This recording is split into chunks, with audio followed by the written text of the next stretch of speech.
உபாகமம் 15ஆம் அதிகாரம். 7ஆம் வருஷத்தின் முடிவிலே விடுதலை பண்ணுவாயாக. விடுதலையின் விபரமாவது, பிறனுக்கு கடன் கொடுத்தவன் எவனும் கர்த்தர் நியமித்த விடுதலை கூறப்பட்டபடியால் அந்த கடனை பிறன் கையிலாகிலும் தன் சகோதரன் கையிலாகிலும் தண்டாமல் விட்டுவிடக் கடவன். அந்நிய ஜாதியான் கையிலே நீ கடனை தண்டலாம். உன் சகோதரனிடத்திலோ உனக்கு வரவேண்டியதை உன் கை விட்டுவிடக் கடவன். எளியவன் உனக்குள் இல்லாதிருக்கும்படியாக இப்படி செய்ய வேண்டும். இன்று நான் உனக்கு கற்பிக்கிற எல்லா கற்பனைகளின்படியும் நீ செய்யும்படி உன் தேவனாகிய கர்த்தரின் சத்தத்தை கவனமாய் கேட்பாயானால், உன் தேவனாகிய கர்த்தர் உனக்கு சுதந்திரிக்கும்படி கொடுக்கும் தேசத்தில் உன்னை மென்மேலும் ஆசீர்வதிப்பார். உன் தேவனாகிய கர்த்தர் உனக்கு சொன்னபடி உன்னை ஆசீர்வதிப்பதினால் நீ அநேகம் ஜாதிகளுக்கு கடன் கொடுப்பாய், நீயோ கடன் வாங்குவதில்லை. நீ அநேகம் ஜாதிகளை ஆளுவாய், உன்னையோ அவர்கள் ஆளுவதில்லை.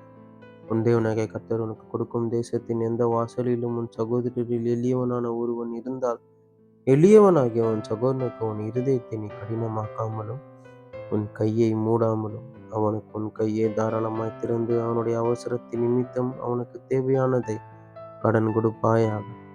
விடுதலை வருஷமாகிய 7ஆம் வருஷம் கிட்டி இருக்கிறது என்று சொல்லி உன் இருதயத்திலே பொல்லாத நினைவு கொண்டு உன் ஏழை சகோதரனுக்கு கொடாமல் மறுத்து அவன் மேல் வன்கண் வைக்காதபடிக்கும், அவன் உன்னை குறித்து கர்த்தரை நோக்கி அபயமிடாதபடிக்கும் எச்சரிக்கையார். அப்படி செய்வானானால் அது உனக்கு பாவமாயிருக்கும். அவனுக்கு தாராளமாய் கொடுப்பாயாக. அவனுக்கு கொடுக்கும்போது உன் இருதயம் விசனப்படாதிருப்பதாக. நிமித்தமாக உன் தேவனாகிய கர்த்தர் உன்னுடைய எல்லா கிரியைகளிலும் நீ கையிட்டு செய்யும் எல்லா காரியங்களிலும் உன்னை ஆசீர்வதிப்பார். தேசத்திலே எளியவர்கள் இல்லாது ஆகையால் உன் தேசத்திலே சிறுமைப்பட்டவனும் எளியவனுமாகிய உன் சகோதரனுக்கு உன் கையை தாராளமாய் திறக்க வேண்டும் என்று நான் உனக்கு கட்டளையிடுகிறேன். உன் சகோதரனாகிய எபிரேய புருஷனாகிலும் எபிரேய ஸ்திரீயாகிலும் உனக்கு விலைப்பட்டால் 6 வருஷம் உன்னிடத்தில் சேவிக்க வேண்டும். 7ஆம் வருஷத்தில் அவனை விடுதலை பண்ணி அனுப்பிவிடுவாயாக. அவனை விடுதலை பண்ணி அனுப்பிவிடும்போது அவனை வெறுமையாய் அனுப்பிவிடாமல் உன் தேவனாகிய கர்த்தர் உன்னை ஆசீர்வதித்ததின்படி உன் ஆட்டு மந்தையிலும் உன் களத்திலும் உன் ஆலையிலும் எடுத்து அவனுக்கு தாராளமாய் கொடுத்து அனுப்பிவிடுவாயாக. நீ எகிப்து தேசத்தில் அடிமையா இருந்ததையும் உன் தேவனாகிய கர்த்தர் உன்னை மீட்டு கொண்டதையும் நினைவு கூற கடவாய். ஆகையால் நான் இன்று இந்த காரியத்தை உனக்கு கட்டளையிடுகிறேன்.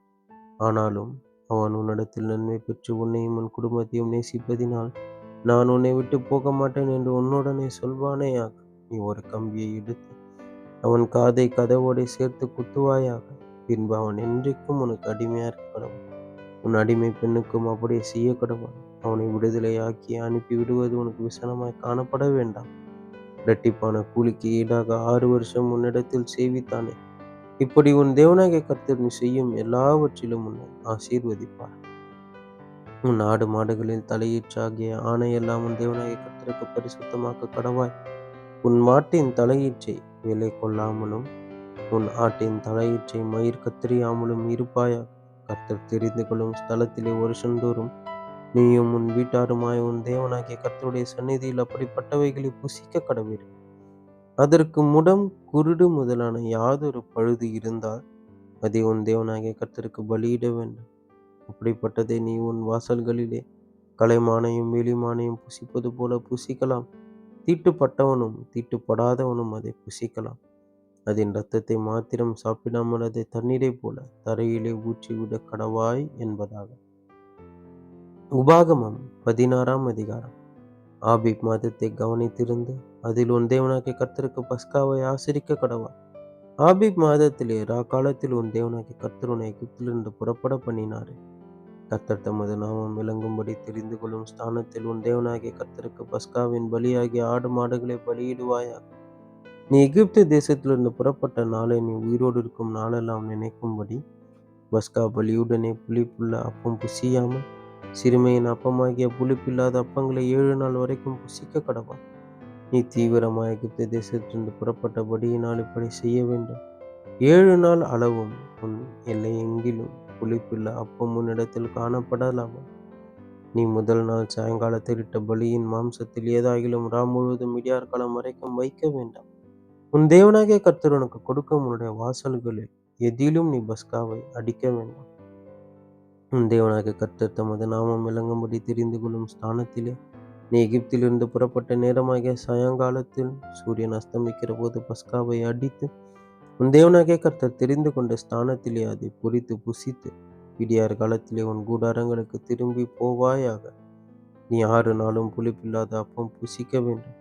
7ஆம் நாள் உன் தேவனாகிய கர்த்தருக்கு ஆசரிக்கப்படும் நாளாயிருக்கும். அதிலே யாதொரு வேலையும் செய்ய வேண்டாம். 7 வாரங்களை எண்ணுவாயாக. அறுப்பு அறுக்கத் தொடங்கும் காலம் முதல் நீ அந்த 7 வாரங்களை எண்ண வேண்டும்.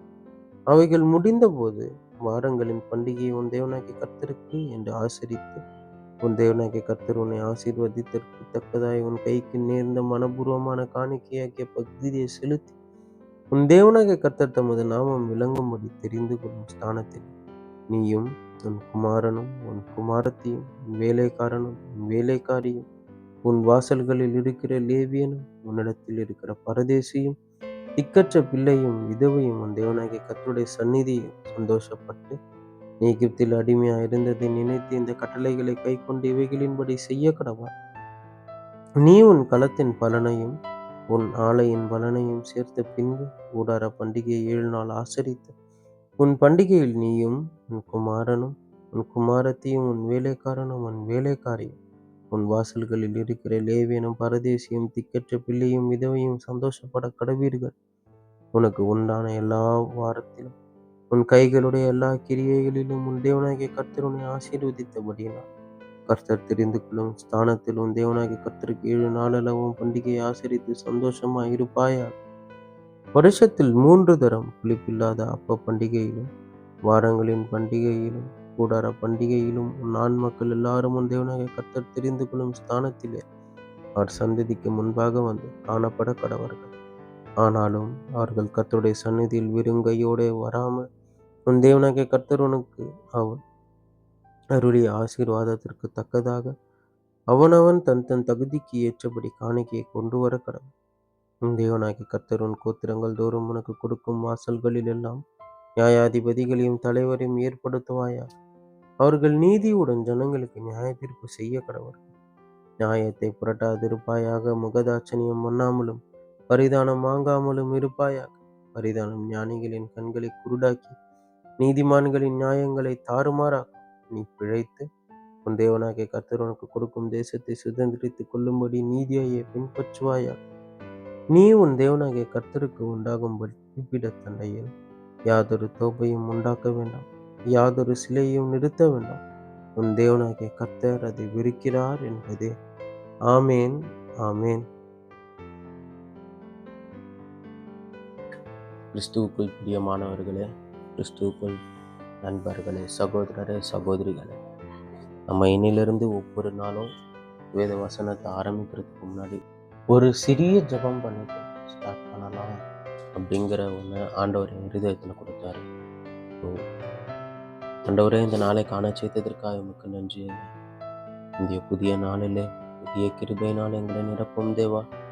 உடைய வேத வசனங்களை நாங்கள் வாசிக்கும் போது வாசிக்கிற எனக்கும் கேட்கிறவர்களுக்கும் கர்த்தாவே இந்த வேதத்தின் மகத்துவங்களையும் ரகசியங்களையும் நீர் அருளி செய்யும். ஆண்டவரே, நீர் சொல்லாம உம்மை பற்றி நாங்கள் தெரிந்து கொள்ள முடியாத, நீர் வெளிப்படுத்தாம உம்முடைய வேதத்தின் ரகசியங்களை புரிந்து கொள்ள எங்களால் முடியாத.